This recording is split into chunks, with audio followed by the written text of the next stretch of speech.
Story board ಮಾಡ್ಕೊಂಡು ಇದು ಹಿಂಗ್ ಮಾಡೋಣ ಹಂಗ್ ಮಾಡೋಣ ಅಂತ ಒಂದಷ್ಟು ಡಿಸ್ಕಷನ್ ಮಾಡಿ ಆಮೇಲೆ ಸೆಟ್ಗೆ ಹೋದಾಗ ನನಗೂ ಇದಕ್ಕಿಂತ ಮುಂಚೆ ಮಾಡಿದ್ದೀನಿ ಮಾಂಟೇಜ್ ಸಾಂಗ್, ಬಟ್ ಡಿ ಬಾಸ್ಗೆ ಫಸ್ಟ್ ಟೈಮ್ ಮಾಂಟೇಜ್ ಸಾಂಗ್ ನಾನು ಮಾಡ್ತಾ ಇರೋದು. ಸೊ ಹೆಂಗ್ ಬರುತ್ತೆ ಅನ್ನೋ ಗೊತ್ತಿಲ್ಲ, ಇನ್ನೂ ಬಂದಿಲ್ಲ ಸರ್. ಸೊ ತುಂಬಾ ಅದ್ಭುತವಾಗಿ ತುಂಬಾ ಚೆನ್ನಾಗಿ ಬಂತು. ಆಮೇಲೆ ನೆಕ್ಸ್ಟ್ ಅದೇ ಇಂಟ್ರೊಡಕ್ಷನ್ ಸಾಂಗ್ ಇದೆ, ನೀವೇ ಮಾಡಿ ಅಂತಂದ್ರು.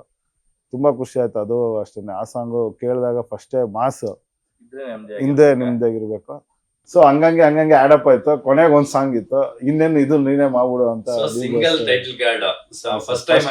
ಫಸ್ಟ್ ಟೈಮ್ ಡಿ ಬಾಸ್ಗೆ ಹೇಳ್ತಿರ್ತಾರೆ ದರ್ಶನ್ ಸರ್ ಸೆಟ್ ಅಲ್ಲಿ, ನೀನೇನ್ ಮ್ಯಾಜಿಕ್ ಮಾಡಿದ್ಯಾ ಗೊತ್ತಿಲ್ಲ ಕಣೋ, ಎಲ್ಲ ಸಾಂಗ್ ನೀನೇ ಮಾಡ್ಕೊಂಡೆ, ಎಲ್ಲ ನೀನೇ ಹೊಡೆದಾಕಿದ್ಯಾ, ನಾಳೆ ಉಳ್ಕೊಂಡ್ ಬರ್ತಾರೆ ಬೇರೆ ಕೊರಿಯೋಗ್ರಾಫರ್ಸ್ ನನ್ನ ಹತ್ರ, ಓಕೆ ಆಯ್ತು ಮ್ಯಾನೇಜ್ ಮಾಡೋಣ ಅಂತೇಳಿ. ಸೂಪರ್. ಅದೇ ಅಲ್ಲ ಬ್ಯೂಟಿ, ಒಬ್ಬ ಟೆಕ್ನಿಷಿಯನ್ ಒಬ್ಬ ಕಲಾವಿದರಿಗೆ ಅಷ್ಟು ಬೇಗ ಸಿಂಕ್ ಆಗ್ಬೇಕು. ಸೊ ನಿಮ್ಮಲ್ಲಿ ಏನೋ ಒಂದು ಸ್ಪೆಷಲ್ ಗುಣ ಇರುತ್ತೆ, ತುಂಬಾ ಕಂಫರ್ಟ್ನೆಸ್ ಫೀಲ್ ಆಗಿರುತ್ತೆ ಅವ್ರಿಗೂ.